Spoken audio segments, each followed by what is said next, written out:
¿Qué tal, amigos? Dios les bendiga. Espero que tengan un buen día. Antes de todo, quería darle un caluroso saludo a mi amigo, mi hermano, el doctor José Luis Avendaño. El día de ayer él hizo una mención, una nota muy especial en la cual él nos informa a todos nosotros, la comunidad que lo sigue a él en el Facebook. Él nos hizo saber de que él, gracias a Dios, ahora eh, eh, no sé si tiene una posición como profesor o como pastor, pero está en el estado de Michigan. Y lo quiero felicitar porque no solamente es una persona, obviamente un académico excepcional. Yo tengo uno de sus libros, una persona que yo le he dicho en varias ocasiones que cada vez que yo leo 3 o 4 páginas de su libro, quedo noqueado, quedo completamente tirado en el piso porque el material es bastante denso, tiene mucha información. Así que él no solamente es un gran académico, sino que también es una gran persona. Y disculpe por obviamente cuando yo comienzo a grabar, toda clase de animales comienzan a hacer bulla. Pero sí, como le decía, no solamente un gran académico, sino también una gran persona y una persona, un cristiano de verdad. Una vez, lamentable, una de las cosas que yo he notado en el mundo cristiano es que las personas, entre más academia tienen, entre más estudios tienen, lamentablemente se vuelven muy fríos, muy técnicos, muy dados a la letra y olvidan lo que es importante, que es el ser humano, las emociones, las vivencias del día a día y la realidad del ser humano. Y poder empatizar con el prójimo. Y él, el hermano Avendaño, se lo puedo decir de primera mano, es una persona que obviamente tenemos algunos desacuerdos, pero en cuanto a su cristianismo básico, su ética como persona, como profesional, como cristiano, su, su dedicación simple eh, a los tenores básicos de lo que es la Biblia del cristianismo, eso es una cuestión que hasta el día de hoy me sigue impresionando, porque no es algo muy común. Y yo he tenido roce con muchos académicos en mi vida, pastores y demás, y les digo que esa es una cualidad que yo rescato mucho del doctor Avendaño. Así que felicidades al doctor Avendaño en esta nueva etapa, que Dios te bendiga y que me alegro porque yo sé que has sufrido mucho, las oportunidades se te han cerrado en muchas ocasiones, mucha gente te han hecho algunas jugadas un poquito sucias, pero Dios te ha guardado de la amargura, Dios te ha guardado de el resentimiento y Dios se ha acordado de ti y te ha dado esta nueva oportunidad. Así que espero que la aproveches y que siga manteniendo este calor humano, esta cualidad humana que usted tiene. Ok, lo que quería hablar el día de hoy era básicamente algo que me incomoda un poco, que es el tema de una palabrita que ahora lo voy a mencionar, que la veo que se utiliza de una manera equivocada y creo que especialmente para una persona que se hace llamar luterano, porque hay otros grupos, hay otras denominaciones que más adelante de repente voy a mencionar. Hay otros grupos de los cuales yo sí espero que tengan este tipo de resentimiento y utilicen esta palabra, porque a través de la historia y desde la fundación de ellos como tradición, ellos siempre tuvieron este tipo de resentimiento, este tipo de práctica. Me refiero a la palabra élite, elitista, elitismo, élite. Eh, Hermanos, si nosotros somos luteranos, tenemos que entender, en mi opinión, de que, o sea, Lutero, por más, o sea, a Lutero se le tiene como una figura bombástica y con razones, con mucho mérito, una figura bombástica, una figura, una celebridad. Hay muchas personas que argumentan que él literalmente fue la primera celebridad en el mundo occidente que hemos tenido, eh, lleno de historias, muchas jocosidades, etcétera, etcétera. Pero Lutero, en cierto modo, y en todo modo, era élite. Lutero era una élite en cuanto a la parte académica. Era profesor en un seminario, en un centro educacional bastante importante. Tenía conexiones con príncipes. Tenía la protección de, por ejemplo, figuras como Federico el Sabio, cuando fue perseguido por la Iglesia Católica y demás, lo acobijó. Tenía relaciones elitistas con pastores como Bugenhagen, con gente como Melanchthon. Melanchthon no era un pobretón. Lutero tampoco era un pobretón, vino de clase media, estudió abogacía, estudió leyes. ¿Y por qué saco a relucir esto? Porque hemos visto ciertas reacciones que dejan mucho que desear y son preocupantes. Mucha gente mezcla el tema de la política y tiene cierto resentimiento por lo que están haciendo las élites, entre comillas. Pero yo creo que es una forma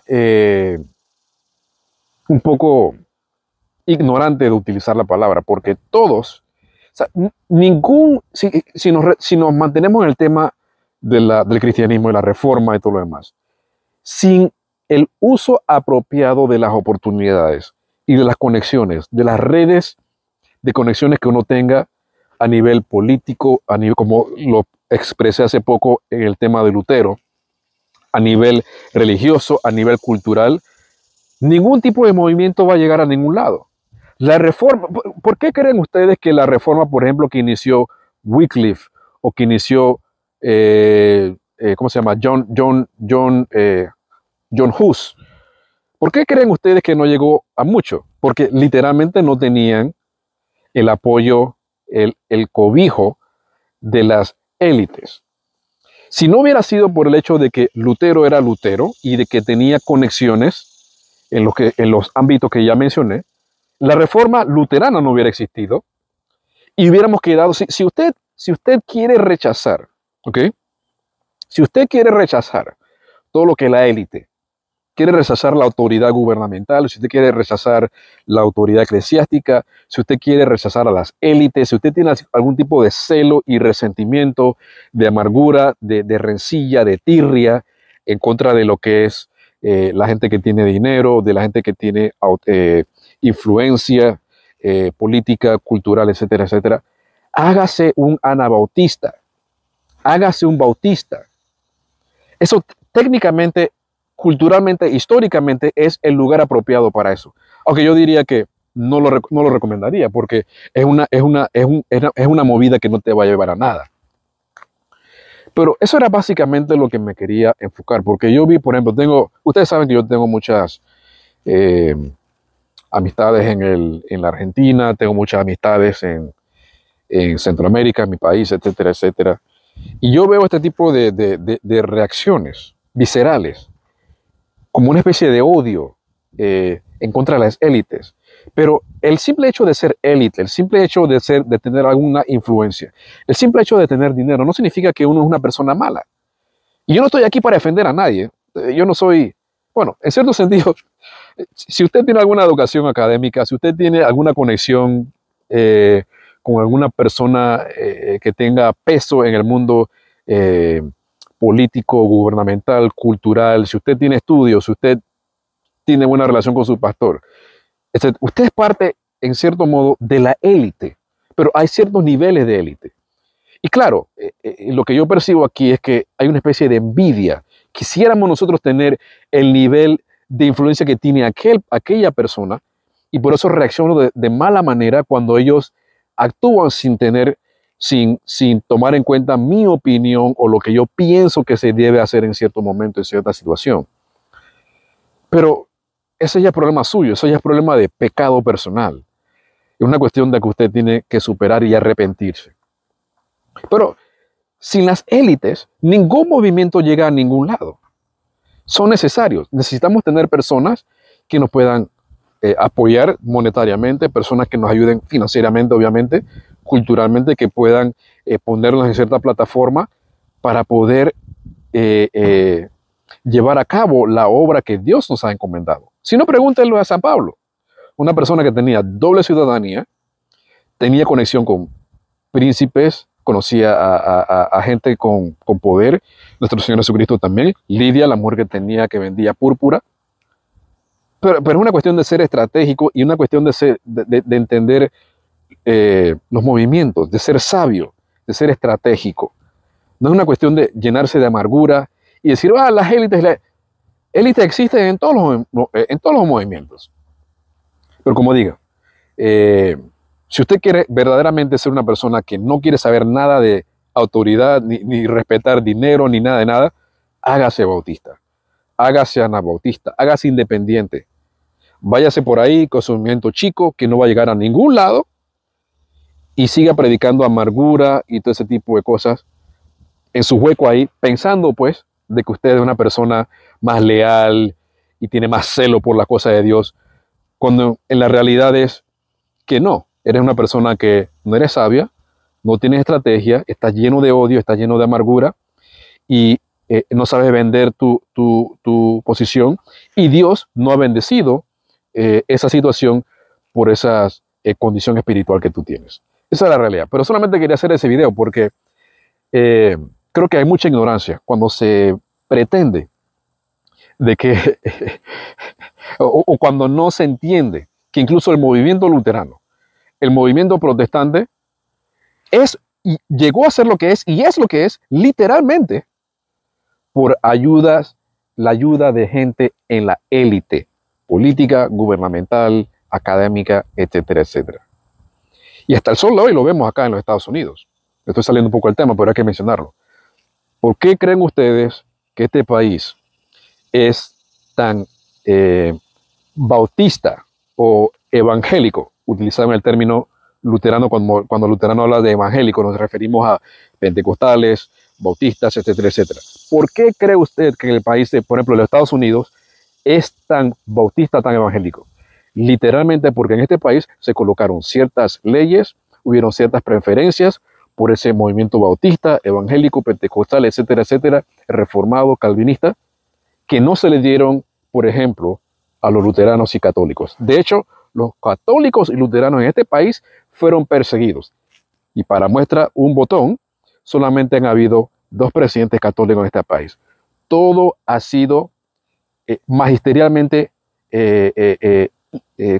ha sido una demostración de una ingeniería o una arquitectura cultural para ciertos efectos. Así que, en efecto,